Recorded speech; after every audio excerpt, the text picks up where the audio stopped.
Welcome to Online Presenters Toastmasters. We're an online club that is devoted to learning skills for better webinars and online events of all sorts.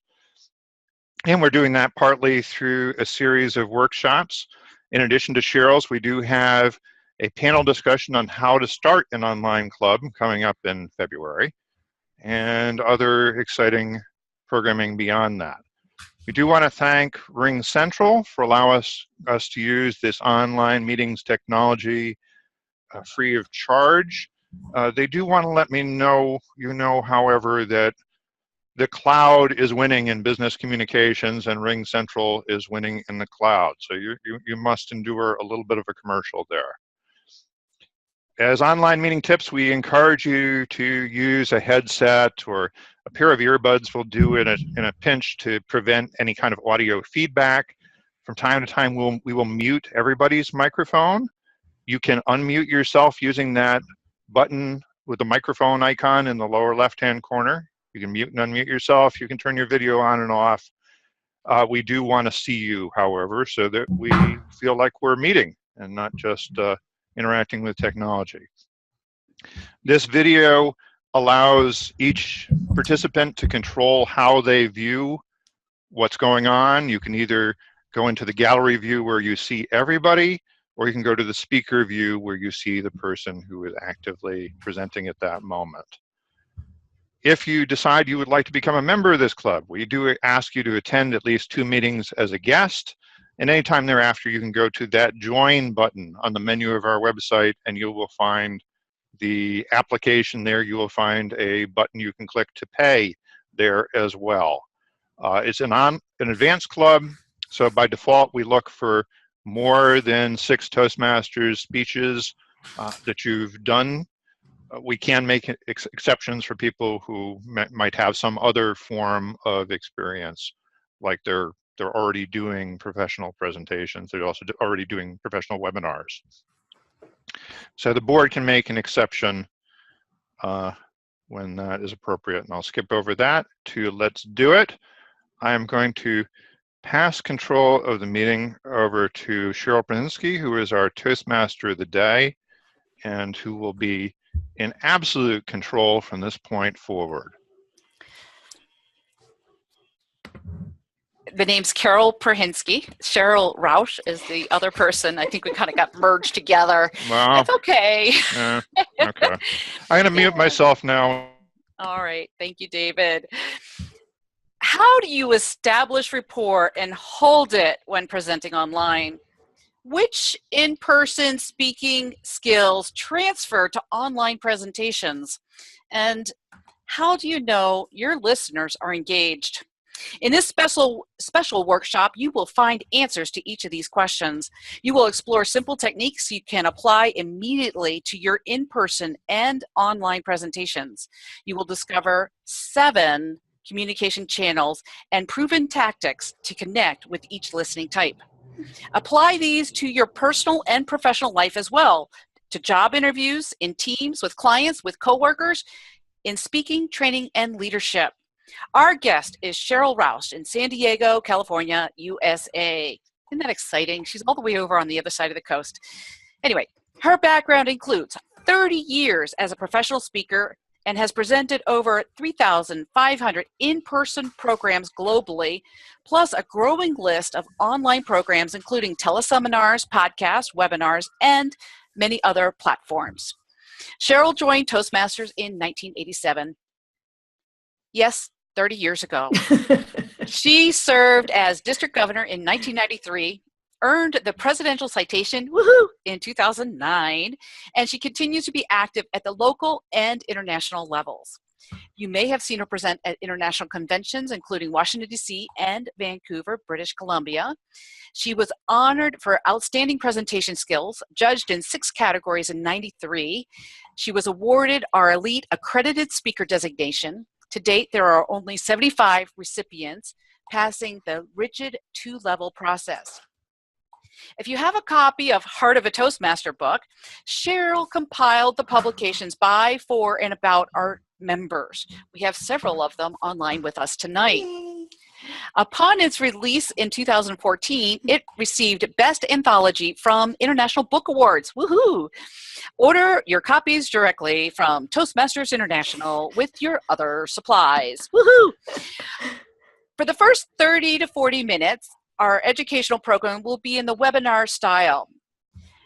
Put your questions in the chat box, and the chat box will be moderated by Adrienne, and we will pick out 6 questions, more if time permits, but Adrienne will pick out 6 questions that will be selected for that communication of the question to Sheryl.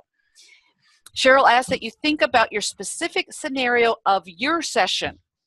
Who's the audience, the program topic, and the length of the program, for her to offer you suggestions and ideas.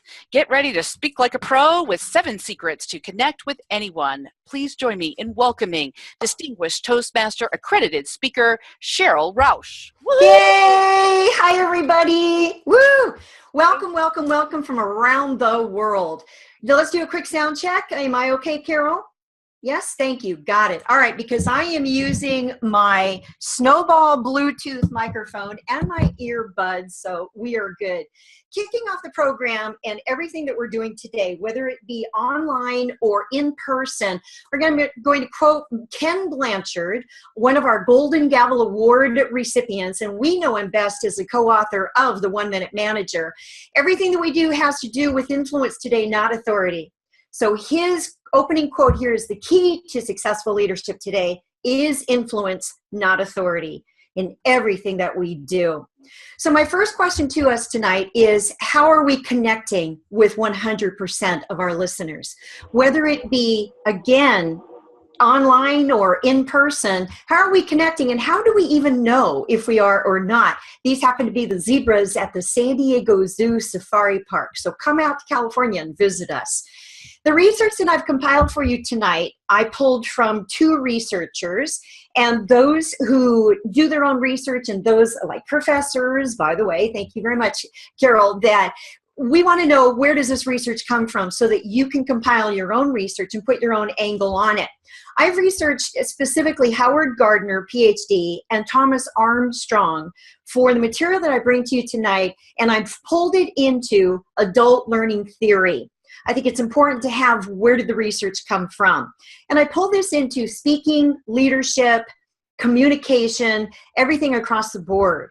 And when my clients today pay me for in-person presentations, I am bringing this to them tailored for their particular needs. So my point for you there is, how are you tailoring your online presentations? Do you know enough about your audience? Tonight we have a handout. So David, thank you very much for emailing those out to everyone who was registered in advance. And I'm sure that the handout will be posted online after tonight with the archive. If you are doing a presentation, I strongly recommend having some type of graphic, some type of handout, so that people can capture their own takeaways on it.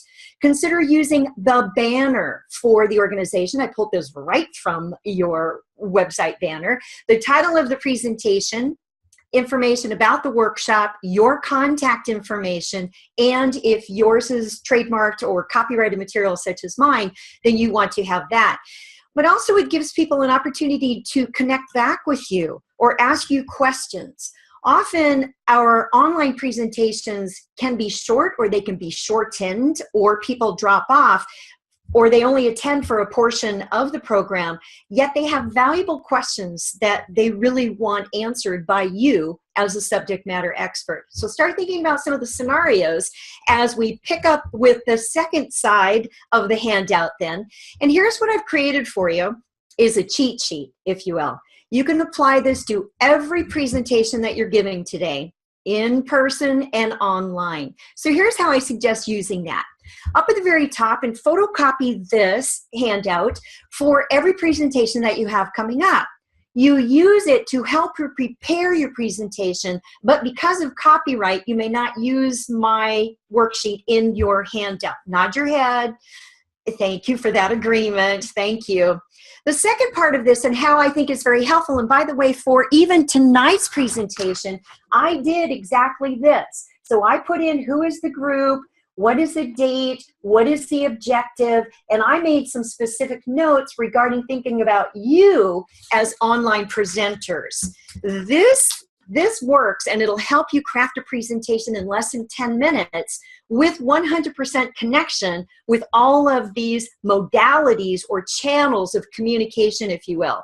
So again, from the research from Gardner and Armstrong, creating this worksheet to help you prepare. So as an example, with the musical, let's see, here this from the entire left-hand panel, these are the 7 communication channels, or multiple intelligences, as they're also known as.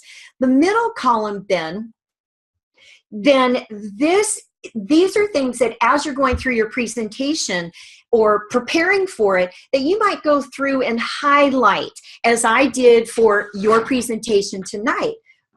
Making notes and having listened to 2 of the replays. So thank you very much for having the valuable archive, the repository of all of these programs. Because then in the 3rd column, and as we can make specific notes related to each of those modalities. When I was speaking for Mensa, they referred to these as channels, where we need to connect with each one of the channels. In longer presentations, I actually have an assessment that you go through and you find out what are your top 3 or 4 preferred modalities of how to communicate, how you like to communicate with other people. What's interesting, though, is that if we are not connecting, let's say that if numbers are not our strength, and this is an overview, then we'll be going through each one of these. So this is the setup. In online presenting and in person, it's called signposting. Signposting. Adult learning theory, we know it from Toastmasters as tell us what you're going to tell us, then tell us what you told us. So it all ties in together, and then we fully understand what we're doing. So for instance, if mathematical is not one of your particular strengths, as it wasn't one of mine, I make sure that I include numbers in every presentation. Because even if it's not my language, my preferred modality, it is someone else who is in the audience. We need to hit each of these 7 in any presentation.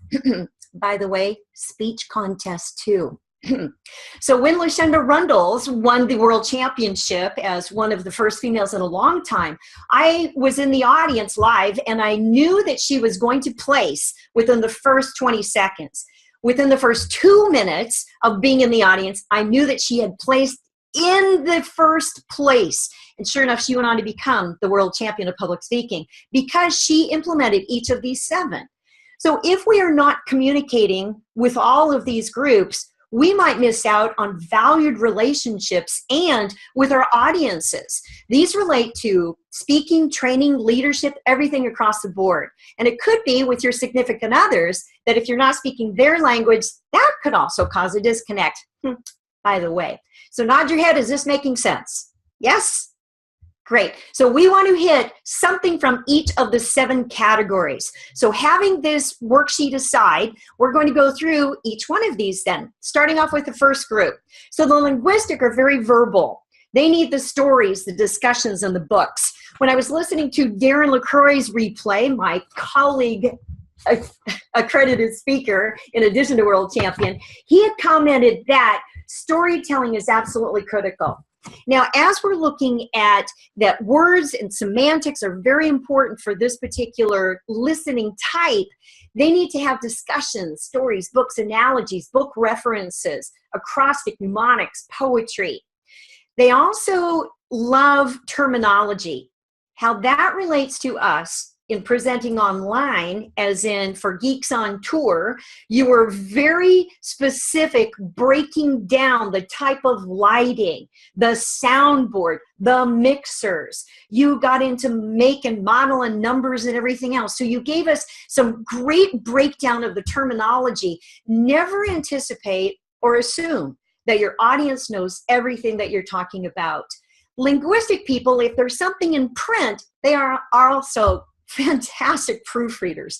If there are any mistakes, grammatical, typographical mistakes, it's their superpower that they're going to find those. So they may challenge those. You make sure that you don't have any typographical mistakes. And for our international presenters, then the anglicized text, and when I'm speaking in other countries, I make sure to turn my Z into a Z and other types of terminology. So these are quick learners of foreign languages as well. They really appreciate the words and the semantics that we bring to the presentation. So with linguistics, you want to include any of these in order to bring them in. Here's an example. If you were a linguistic, you read every word on the promo for the workshop, as in this particular case, this one.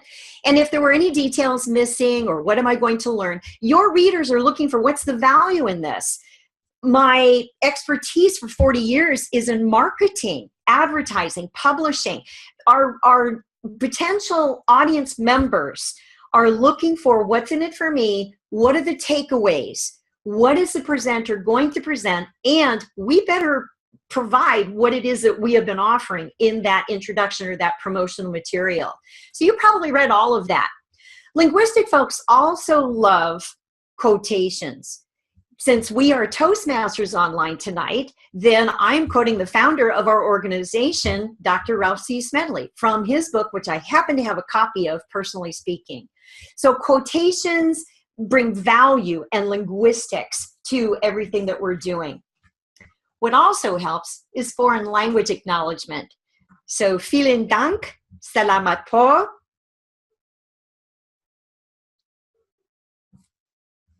gracias, merci beaucoup.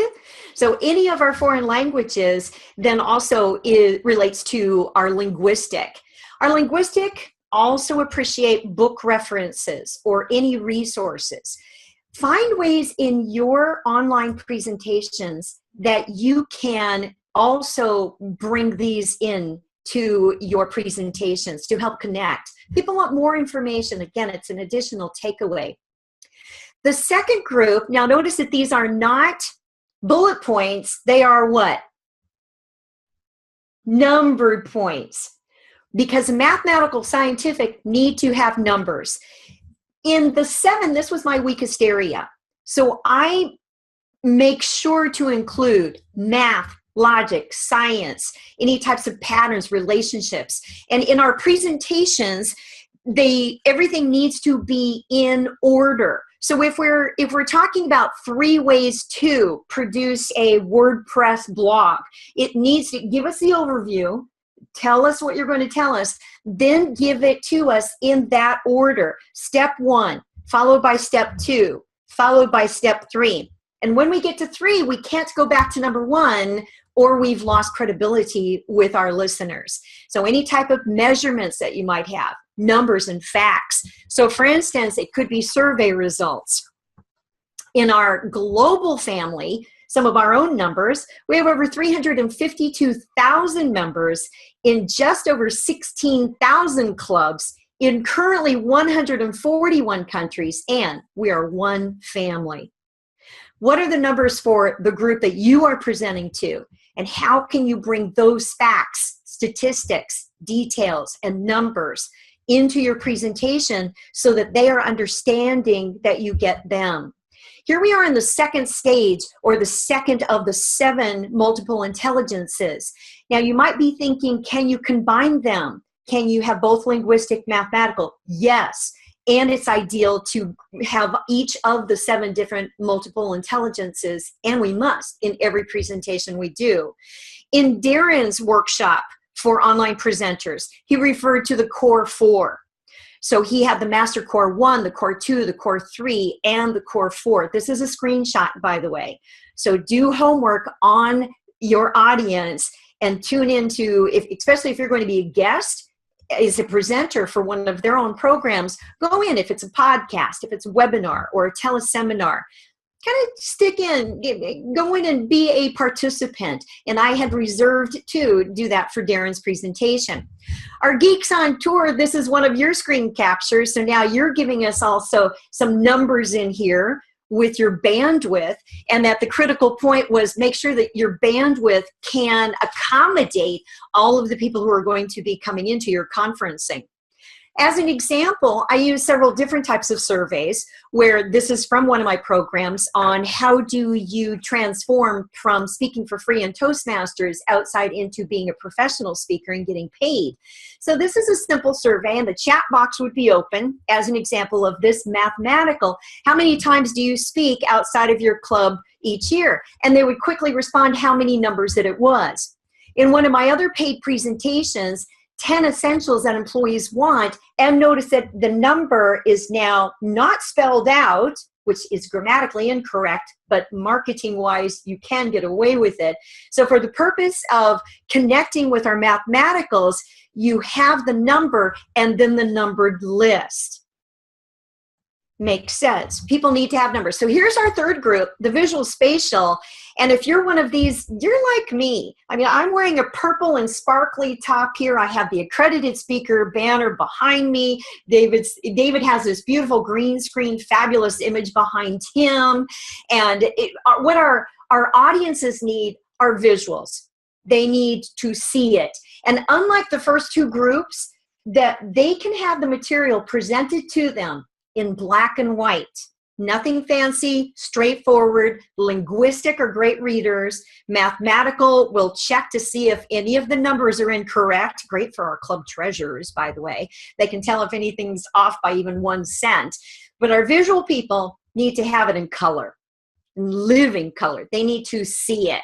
As an example, in Darren's presentation, he had this graphic about the aha moments in the brain. So how can you create your own graphics that drive your point home? Another example of that was with John Hayden in his presentation about broadcasting your impact with Facebook Live. And thank you, Geeks on Tour, for this one regarding studio lighting. So again, helping us understand maybe brand new concepts and bringing it to a level that we can visually see it and that it makes sense. So visual is our third group. And since we're opening world headquarters currently underway in Denver area of Colorado in the US, our members might want to see, what does our world headquarters look like? It's a beautiful building and it's going to be ready for the grand opening in 2018. So now we're combining linguistic with a story, mathematical with numbers and what year it's going to be open, and the visual to support the graphic as well. With our Pathways program, all of these icons are absolutely superb. Visual people like me are like, oh, yes, and visionary communication. So we get very excited about that. How can you bring exciting visuals into your presentations as well? So visual people, and by the way, 85% of all people learn visually. For our meeting agendas, it's critical that we have one because now it appeals to the linguistic, math, and the visual. That's why we need to have these in our meetings. So those are our visuals. The fourth group now are musical and rhythmic. And it might be that you're thinking, well, how do I do that in an online presentation? Well, there's several ways that we can do that. The general concept is that it's the rhythm or the cadence or the sounds or the clicks. There's a beat. And you can do that with your vocal variety throughout your presentation. So as an example, the cadence with which we speak will appeal to this particular group. Maybe it's the pace, the pausing, the vocal variety. Maybe we go loud at times. Maybe we go quiet at the others. This is how we appeal to the musical group of the multiple intelligences. Find ways that you can bring this in. Different references to songs or poetry, any of those. Or if you want to show at that point a video in your online presentation that you either have permission to or that it's common property or what is it called? It's where it's more common that you can use it with permission. The fifth group now is kinesthetic. They learn best by doing. Any type of activities that we can do. They also love simulations and tutorials. So they need to be doing something. So as an example, with the worksheet, when you start filling things in, this also qualifies as a kinesthetic activity. How we do that with online presenting as well is taking a survey. Raise your hand, or let's give a standing ovation to the speaker. Or other things we could do would be the chat box and responding to the chat box, and it could be toggle out and go live for more presentations. The first part of this is webinar style, and then we're going to open it up to more of the chat and the questions and the scenarios that you have.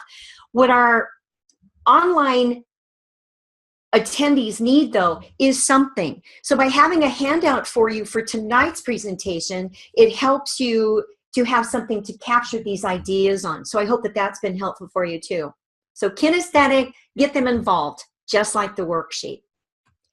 Keeping us involved. So as an example of that, another survey might be from my other program, are you currently getting paid for speaking? And they would simply respond in the chat box, yes or no. So that's a closed-ended question as a survey. Those can be tabulated. Say, for instance, Adrian, if we did that and you were tabulating what the responses were, then you can come back online and say, Sheryl, there are 22 out of 25 that are currently being paid, and the 3 dream about it. So whatever that survey could be there. Another type of survey is, how many of these items do you currently have? So when I'm teaching people, again, how to go from free presentations to paid, is that from this list, then they can type in the number from this list into the chat, and those can also be tallied up. Then I know in my online presentation, where do I need to go? Where do they need more support? And maybe this would be a 3 item instead of 5, depending on how long that the online presentation is. This particular one, I believe, was 75 minutes long, so we had more time. Therefore, we could have more agenda items to discuss. So now here is our 6th group, the interpersonal or people. Barbara Streisand wrote your song, people who need people. That's your song. You love to come together for the interaction, for the brainstorming. You love it when we're going to be opening up the chat line and we're going to have the video screen shared. And you also appreciate group exercises. So how this might relate to us, bingo, there we are. So this is from, again, one of the replays that we want to see. We want to see, where's our family? And Carol got all excited. It's like, wow, it's like, family reunion time that we can tune in and see everybody in their office, or if they have a green screen or a blue screen in the background. So we love that type of interaction, and when the names show up too. So interpersonal. Then the final group is the intrapersonal. This group appreciates having the vocal cadence at a slower pace. So does kinesthetic, by the way. So linguistic, mathematical, and visual are very quick listeners, so you can speak at a faster pace. But the kinesthetic and the interpersonal appreciate when the vocal range drops and the pace slows. They are introspective, and they will be thinking about, how does this relate to me? Here's how this relates to us in our presentations. We will be very interpersonal, people, typically high energy when we are presenting. Then if you're like most, we retreat, we ponder, how did we do? How can we improve it for the next time? Become introspective so that we give ourselves feedback to improve for the next session. We need that time to recharge. Then we can again step in front of the camera and be ready to go. We need both of those to keep balance in our lives. So intrapersonal.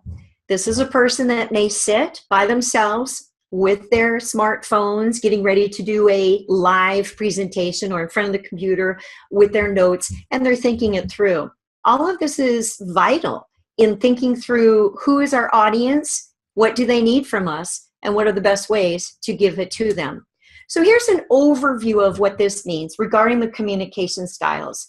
One-on-one, and it could be that we're having a conference with someone, or a go-to meeting, or with Ring Central that we're doing a one-on-one consulting or coaching session, or previewing or interviewing the decision maker for bringing us to a group or paying us for an online presentation. One-on-one, we need to tailor our communication style to their modalities. I refer to this as meet people where they are. Even if it's not our own preferred modality, when we can tap in and pay attention to what the 7 main modalities are, if they're leading with, well, what's the bottom line in this, or what are the costs, or how long of a presentation is it, that might trigger for us, hey, they're mathematical. Then we need to reply in response with numbers for them. In our presentations, online and in person, we need to incorporate each of the modalities. So it's bringing everything together. As Stephen Covey wrote in 7 Habits of Highly Effective People, seek first to understand, then to be understood. Those are the 7 multiple intelligences of how to communicate, how to connect anytime, anywhere, with anyone. So let's get ready to open up the lines. Adrian, are you standing by? Here is what I suggest, and I understand that we have 6 that are going to come forward with getting some ideas on how does this relate to you. What I'm listening for now in your scenarios would be, who is the audience? What type of audience is it? What is your program topic and the length of the program? So let's go ahead and open up the lines. Okay, great. Thank you so much, Sheryl. It's a pleasure to have you here with our club today. I actually met you. I was in one of your workshops, and I didn't realize it until I heard you speaking right now. We were in Atlanta. District 44? Yes, it was in the Bahamas, and you did your 47. program. District 47. Yes. Oh, at the Atlantis Resort. Thank you so much for saying that. Because I'm thinking, I watched you on Darren's replay, and I actually requested you as the moderator. So thank you. Small world. As you spoke, I was like, yes, I was in our audience, and it was very engaging, interacting. You did a great job. I believe it was on a Sunday, the last day of the event, and it was awesome. I think you did 2 workshops, one on Saturday and then a follow-up the next day. So it was really awesome. So I'm glad I had a chance to actually be in your audience and now to work with you. Thank you very much, Adrian. And it's interesting because everything that I just shared in this, I implemented in those presentations you saw in person. So now here's pulling back the curtain, and here it is. This is the magic of how to connect with anyone. Thank you for that. Thank you. Okay, awesome. Our first question is going to be coming from Lou. Could you unmute yourself, please? And let's see, should we toggle here so I can see the screen? Let's see. Just a minute. I want to go to gallery here. Well, let's see. Maybe not. Okay. So Lou, go ahead. I can't. I'm not seeing him. But okay. You may have to stop screen sharing. Here we go. And let's see. I'm looking for. I see everybody. Hi, everybody. I'm skimming through looking for Lou. I'm looking for Lou. Lou, did you unmute your mic? Can you ask your question, please? Oh, sorry. I'm here. I had my headset on mute, even though I had the software. No problem. We hear you now. Okay, thank you. Sheryl, first of all, thank you very much for the presentation. Excellent topic, and I agree with Adrian as far as your delivery style, so engaging. I really, really appreciated it. I have 2 questions, but I know we're only going with 6, so my first, and let me first explain to you in terms of your questions here, or your thinking about the scenarios. I am a life and business coach, so my audience is typically unknown, meaning I'll do website videos of various natures, and the primary nature will be tips. So let's call them quick, short tips, minute in length, and it could be on coaching topics. And as I mentioned, my audience is really anybody who comes to the website. So it's a little, certainly people who love personal development and positive thinking is the main type. So my question is, the one, actually I have 2 in it, but the one I'd like answered most is, in terms of these 7 areas, modalities, I believe you call them, when I don't know who my audience is there a certain priority that I should put them in so that I maximize the length of time someone's viewing as well as engagement? Great question, Lou. Thank you.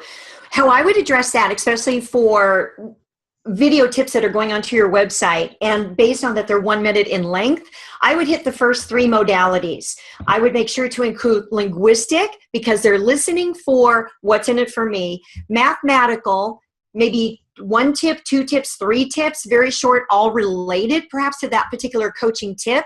And visual, the third, they're going to be looking at you, and maybe there's a graphic that you can have or what is in your background. One of the ideas that Darren said in his program was to have a foam core behind you of your logo. So you might consider doing that. And then there's a visual that we're paying attention to. I think the two, how you present yourself, and I know I'm using my gestures very high up here, and to have a lot of energy in what you're doing. Especially if you are creating these video tips, Lou, to get hired, people want to hear energy and they want to hear a sense of hope from you. I would key on the first 3 modalities. Wonderful. Thank you so much, Sheryl. You're welcome. Thank you so much. Our next question is coming from Degmara. Can you please unmute your mic?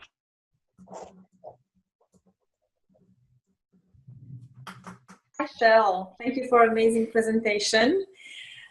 I have a question regarding when you speak live and you have audience. How do you know what type of group are they? Like, how are you asking a question before you start? You would like to know. Of course, it's good to know before what type of audience is it. But let's say that we don't know and we just need to speak and figure it out before we just start. Thank you. Well, it's a great question.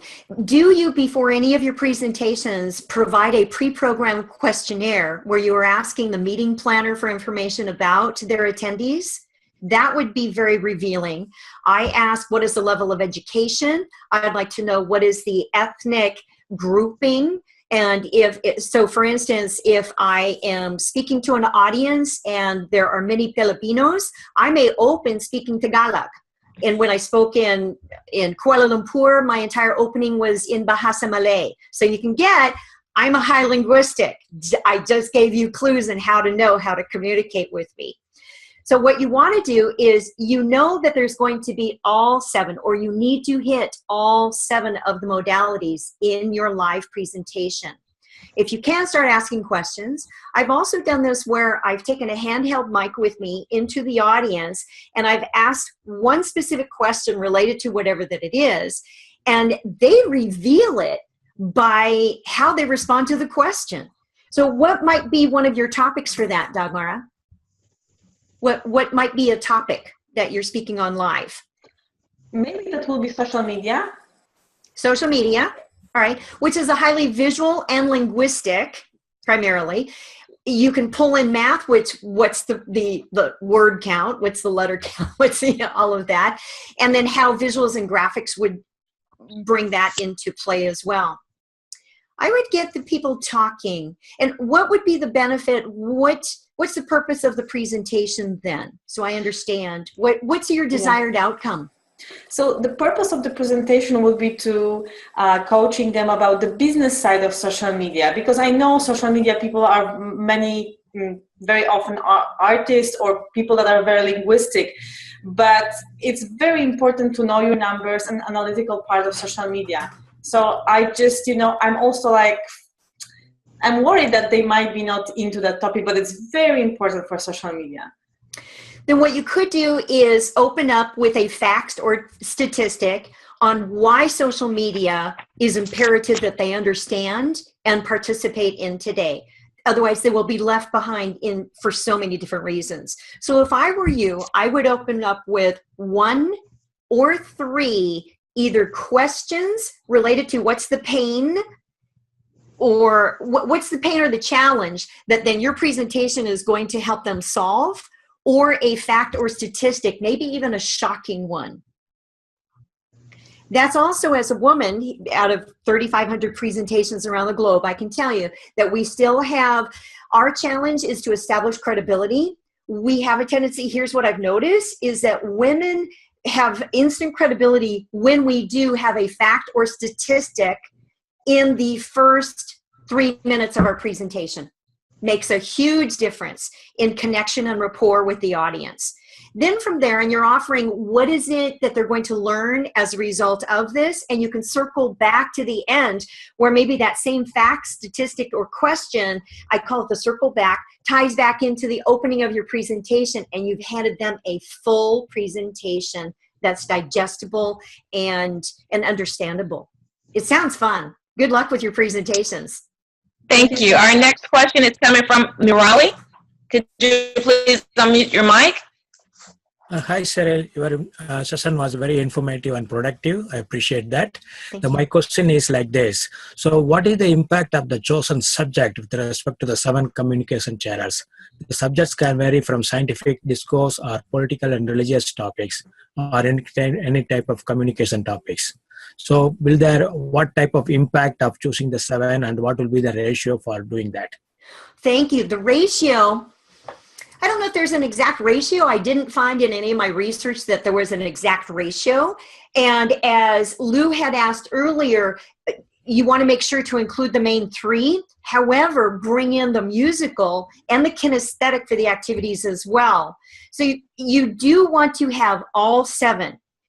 The ratio, I believe, you're going to determine yourself, and here's why. And it's a great question, thank you, is that when we create and we go into our areas, depending on which topic that it is, so if it's business, or if it's spiritual, if it's scientific, then we can make some basic assumptions or stereotypes, and from those basic assumptions, we can start building a presentation that is going to support them, meeting them where they are.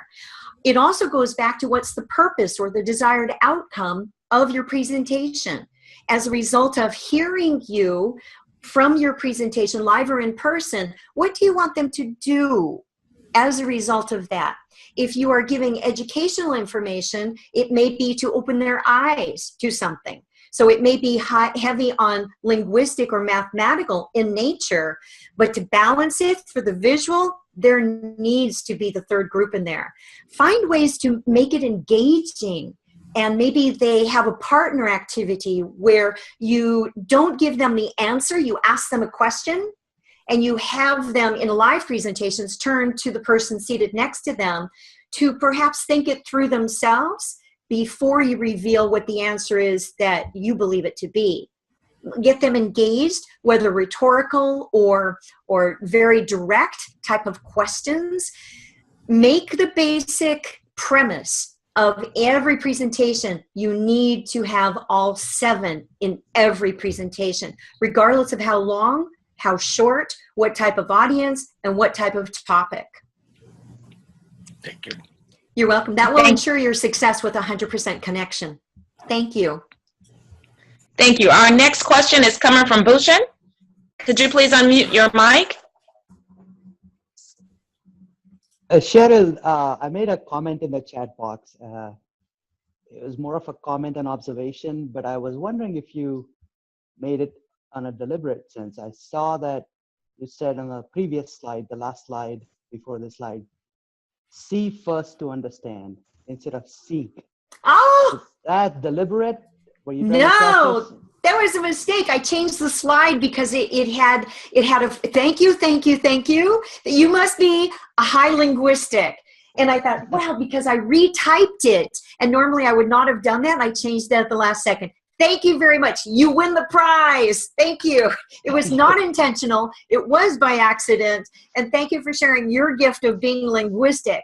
Of course, Yeah. I could say, I planted that intentionally. That's it. And I think this is the right type of audience for that. Yes, thank you. We are seeing each other. Yes. It was intentional. Thank you very much. I greatly appreciate that. No problem. Okay, thank you. And we have a question from Edmund. He is not on video, but he does have a question. Edmund, can you unmute yourself and ask your question, please? I believe Edmund has an issue with his mic as well. I so can you read it. I can read it. Okay, Carol, can you read it, please? Thank you. Edmund Joe from Northern Virginia is here, and he asks the question, is there a modality that works better when teaching kids, or again, do we use all 7? Oh, Edmund Joe, and thank you for being such an incredible photographer at our international conventions. I'm thrilled that you're on the line. I know who you are. So thank you. In working with kids, and it's interesting, here's the background on those 2 researchers. So both Howard Gardner and Thomas Armstrong came from the early childhood education field. And I have brought their information from working with kids into the classroom for us grown-up kids? So that's a brilliant question. Thank you. Kids, what we've learned is that when kids are strengthened in each of these modalities, they become more well-balanced. Instead, in previous education and teaching, then the teacher was only teaching from what their natural strength is, which may have been highly visual, and then missing out on the mathematics. Once this research started coming more into mainstream of teaching, now we have STEM. We have both genders with equality in mathematics and science and across the board.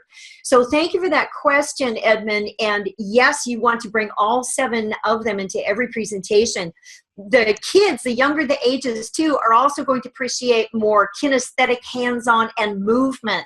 So if you're looking at the handout for that, then they do want hands-on, they want movement, maybe even dance with rhythm, and now you've combined the musical, the 4th group, and the kinesthetic, the 5th group. Get them interactive, and now you have the 6th group. Give them time to be introspective, where maybe it's the sit down and be quiet for a little bit of time, and then bring all 7 of them in. So thank you, and thank you for working with kids today, and I look forward to seeing more of your work going forward. Thank you. Thank you. Thank you so much. We have another question from Roger from Dallas. Can you please unmute your mic?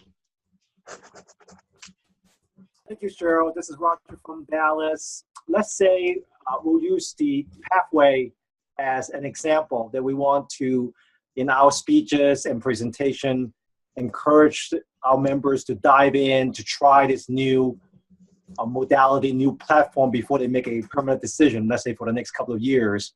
What would be examples of musical and intrapersonal tactic that you would use? I think I understand the other ones a little bit easier to come up with ideas. For example, I'll ask questions. How many of you have finished a CC or a CL? And so that's the kinesthetic. Yes. I'm doing the number and I say, hey, did you know that only less than 10% of our members get their CC and less than 2%? So I got the numbers. What are some good examples that you would use for musical and intrapersonal? For musical, here's something that I bring into my presentations for that as well, is that I sing. I sing a little clip. So it could be that as you are making your point is to link a tune to a concept. So for instance, in my keynotes where I'm talking about attitudes, then I pull in a song that's very common to that particular group that they would understand. And I would say my learning point is determine what it is you want to wake up to in the morning, because how we wake up sets the pace for the rest of our day. And then I would ask, how many of us listen to music? And they raise their hand. What kind of music do you listen to? And now they're being linguistic. They're talking back, very interactive with that. Then I may say, do you remember that song, Carole King's Tapestry album? Do you remember albums? Ha, ha, ha, ha, ha. 8 tracks, ha, ha, ha, ha, ha. Yes, they do. And it's like, well, I remember the song is called You're So Beautiful. Feel free to sing along. It goes something like this. You've got to get up every morning with a smile on your face and show the world how the love in your heart. People gonna treat you better. You're gonna find, yes, you will. You're as beautiful as you feel. That could be an example of a music. Oh, thank you. Thank you. So by linking a concept with a tune, you can bring that into whatever that your topic is. Otherwise, what if you were to create a poem or a rap, something fun like that, Roger, where maybe, regardless of what the topic is, you can find ways to do it. The cadence with which you speak alone also constitutes very musical. The intrapersonal, I would have them sit for a moment and think for themselves, why did you join Toastmasters? Yes. What has your goal been for why you joined? Mm-hmm. And have you accomplished it yet? Mm-hmm. And did you know that the fun is after the CC manuals. It's in the advanced ones. So there's a lot of questions that you can ask. And introspective, I also plant rhetorical questions where I'm not expecting any type of action to be shown, where imagine you're completing your Distinguished Toastmaster within the next 2 years. What might that feel like? How will you enjoy wearing the badge to your next meetings? So those are 2 examples for you for your specific questions. And I'm excited because my district just rolled out Pathways. So yay! Well, thank you very much. You mentioned about contests.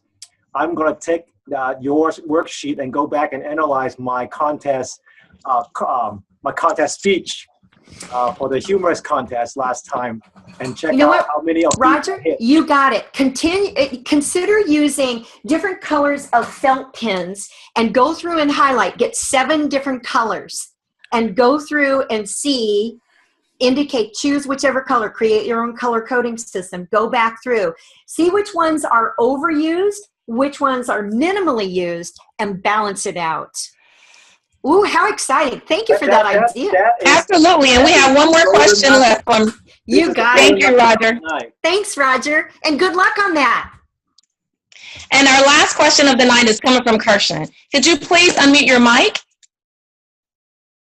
Sure. Thank you, Adrian. Thank you very much, Sheryl, for the very valuable workshop. So here's my question. As from February, I'm going to be in a long session of prospecting for sales. So my question is this: in a one-to-one session where I know about the organization, I know about their vision and mission statement, but I don't know anything about the person, that gatekeeper, or the person I'm meeting for the first time. How do I go about to identify which communication channel to hit within the first 30 seconds or 1 minute of the session? I know it's a great question. No, it's a brilliant question. Thank you, Christian. And here's what you can do is look around. If you are meeting them one-on-one, person to person, face to face, start being an observer and listen with your eyes. Listen with your eyes. Pay attention to what do they have in their office.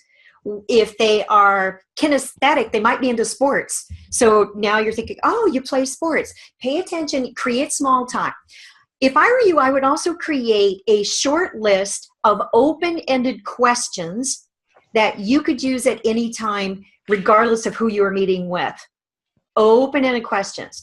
Then pay attention to their responses. If they start telling you a story, they're linguistic. If they give you numbers or facts, or ask you what's the bottom line here, they're mathematic. They are going to give you the cues so that you can match and mirror. That's a concept from neuro-linguistic programming, NLP, and you know that from sales, is to bring that in. Match and mirror. If you don't know where else to go, paraphrase, pull out a word. Oh, so you played football in high school. And then, oh, that must have brought you, and start some conversation around that. Create rapport. The more that they answer open-ended questions, who, what, when, where, how, then the more they're going to give you clues. And you will be instantly clicking in because of this awareness of how do they need to be communicated with. You're going to be speaking their language, and they'll say, wow, meeting him just really made my day. Yes, I'd buy from him. Yes, let's do business with him. Because you're meeting them on their level. And all the best to you. Thanks for asking. Thank you very much. Thank you so much, everyone, for all of your questions. At this time, I would like to turn everything back over to Carol. Okay. Hello. I just realized I was unmuted. I hope I wasn't making too much noise. Oops. Well, beautiful job, Sheryl. Absolutely. Thank you. I was so impressed with your singing. I want to sing out on the big stage with the singing. Wow. Carol, I have never sung on an online presentation before. So thank you. As others have said, you rock. Oh, you thanks. Rock. I could easily see you up on a big stage with that gorgeous voice of yours. Thank you. Yeah, we've had an amazing evening tonight, and I want to thank you for hitting all of my linguistic, my mathematical requirements, my visual, spatial ideas, and I just feel so pumped, and I'm sure I'm not alone in this. So thank you.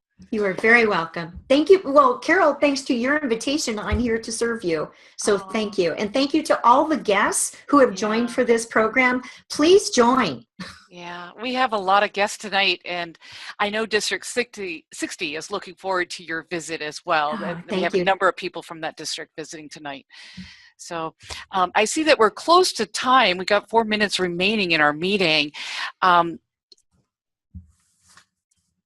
I see more questions popping up for you, Sheryl, but let's see if we can take care of that afterwards. Okay.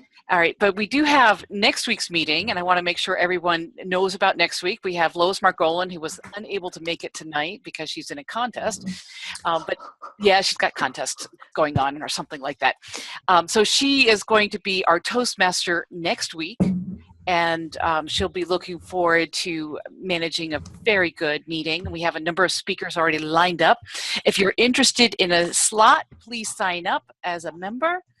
We have a few slots still available.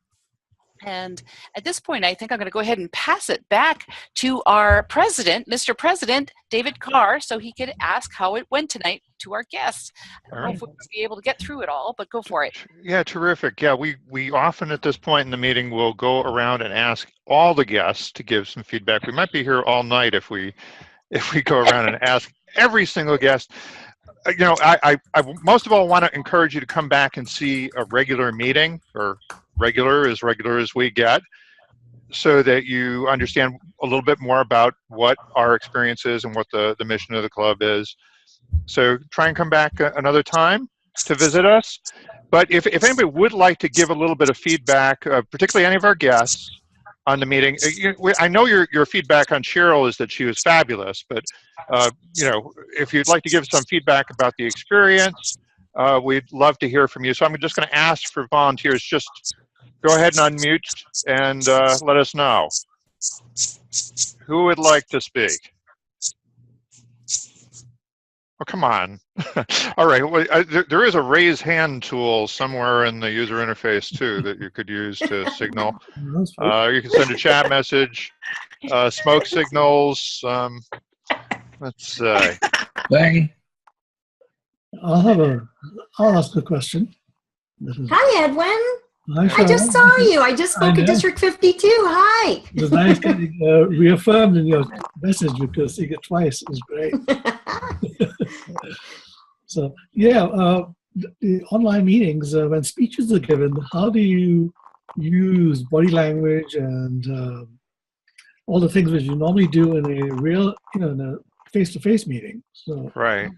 Well, in my brick and mortar club, we have a role called body language monitor. Is the person who tells you if you were spending too much time with your hands in front of your crotch or something. And so the fig leaf position, yes, I'm sorry, that's what it's called. That's what it was explained to me. At any rate, you know, here we have what's called the watcher, who would look at not only what you can do with your body within the limited frame, as well as what you're doing in terms of the general, whether your lighting is good, whether the background behind you is distracting. So things like that. So we try and focus on what's native to this medium, because again, we are trying to bring people up to speed in how you would give a professional presentation, whether it's in a company meeting that's held online or whether you're actually doing something like a sales webinar. Mm-hmm. So we try and address the specific things about the meeting, but we follow the general Toastmasters program as well. Yeah, so it'd be great if somebody wanted to set up their own webinars. This would be a good learning platform to do that. Well, that's right. You got to send them our way, and maybe you as well. and put it on Ring Central. Yeah, yeah, that would be lovely. I've never heard of that before. you might have heard of Zoom Yes. video conferencing. There's a technical partnership between the two companies, Okay. and RingCentral happens to be a client of mine, which is the main reason we're on RingCentral. But they basically bundle the same software, the Zoom software, with some other projects. Okay. But we should hear for some other people. If anybody else would like to speak up, give us a little bit of feedback, tell us what we can do better the next time we do this.